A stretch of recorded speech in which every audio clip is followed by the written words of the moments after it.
What's up, guys? I just wanted to give you a little update on me. I'm at my house in Greenville. I'm enjoying getting to spend a little bit of time with my family, have a little bit of time away from school and kind of relax a little bit and see some old friends. But let's hop into it. So I got the chance today to read through Romans 2, and there's a lot of really, really good stuff in here that I like a lot, but I have to keep this kind of short. So I'm going to summarize as best as I can. Some of the things that I like in verse 1 how Paul's kind of making a point about how as Christians we are called to a higher standard, but we need to make sure that we are upholding the standard humbly and that we are not judging others who are not upholding the standard or sinners. Because like what I thought of reading through this was like Jesus, when he came to earth, he was hanging out with the tax collectors, he was hanging out with the prostitutes, the biggest sinners around, and he didn't come to just hang out with the Pharisees, the head officials, et cetera, et cetera. And there was no judgment there when he was hanging out with the tax collectors and spending his time with them and pouring into them. So I think it's really important as Christians to represent Christ, that we are not being judgmental, and I think Paul is kind of making a point about that, so I like that. I thought it was interesting how in verse 5, Paul was talking about just hard hearts. I feel like that's something that, everyone can relate to, of just either having a hard heart or, hardening your heart in subject area X and, not surrendering that over to God. And how we are called to surrender our entire lives over to God. So that's kind of something I was thinking about. And then in verses 9 through 11, I guess I found that very encouraging.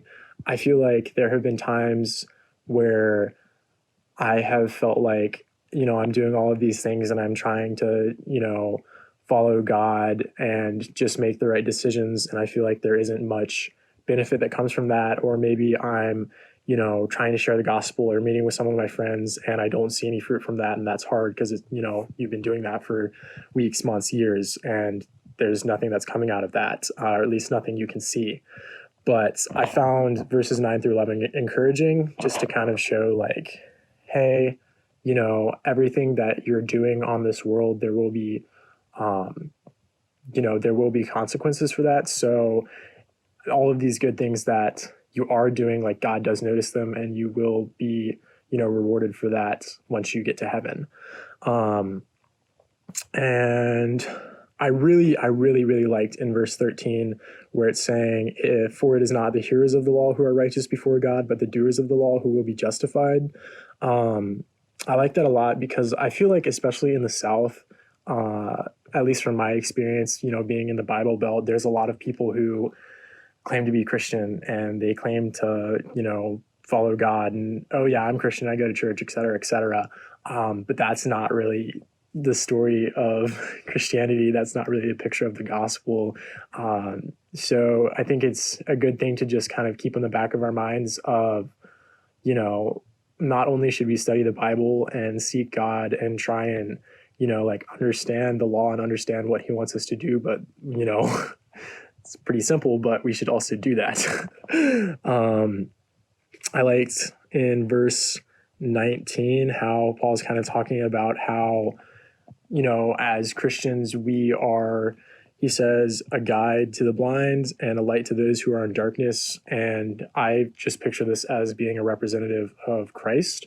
And I find that really important, that in every way, we kind of like, one, we are held to a higher standard, and two, for how the world is, if we, are super judgy, or if we, brush off this and that, then I feel like people will judge us super harshly, and that will be a very poor picture of, Christianity. It will be a very poor testimony.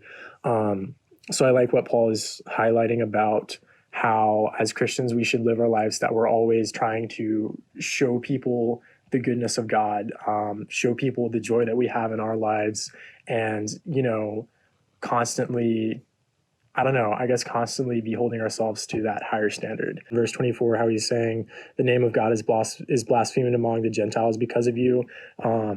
He's, I guess I interpreted that as if you're a Christian or you're claiming Christianity and you're making a bunch of really poor decisions, then that looks really bad for you. It looks really bad for God. It looks really bad for Christianity. So, as previously stated, just trying to be a great representative of Christ, love everyone, follow the Bible, don't judge others, kind of that pattern that's going on through this chapter. And yeah, I guess in the last little bit of chapter 2, how Paul was talking about you can't just show who you are. You can't just show Christianity. You can't just show loving God on the outside. That has to be an inward trait. It has to be coming from your heart. I like that a lot. And there was a lot of just really, really good stuff in this chapter. So that was my thoughts. I'm sorry that was longer than 3 minutes, guys. Went over a little bit.